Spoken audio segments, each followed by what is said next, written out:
আজকে আবার সেই সোমবার, সেই একঘেয়েমি। আর বাড়ি থেকে কাজে যেতে হলে সেটা তো আরোই বিরক্ত লাগে।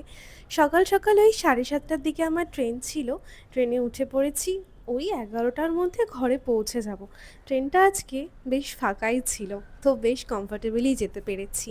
দেন ট্রেন থেকে নেমে বাসে করে এখন যাচ্ছি রুমে। আর যেতে যেতে একটা বাপুজি কেক খেয়ে নিলাম। দেন রেডি হয়ে এখন বেরিয়ে পড়েছি কাজে। কিন্তু আকাশটা প্রচণ্ড মেঘলা করে আছে, সাথে টিপটিপ করে বৃষ্টিও পড়ছে চারিদিকে। এই ওয়েদারটা না বেশ ভালোই লাগে কাজ করার জন্য, কিন্তু ওই যে কাদা চ্যাপচাপা ব্যাপারটা থাকে সেটাই একটু বিরক্ত লাগে। দেন ফেরার সময় আমি একটু এই কভারের দোকানটাতে ঢুকেছিলাম, সেখান থেকে দুটো পিলো কভার নিয়ে নিলাম।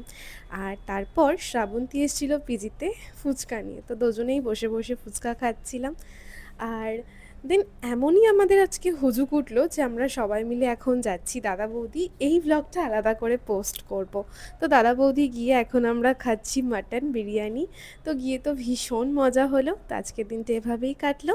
দেখা হচ্ছে নেক্সট ভিডিওতে।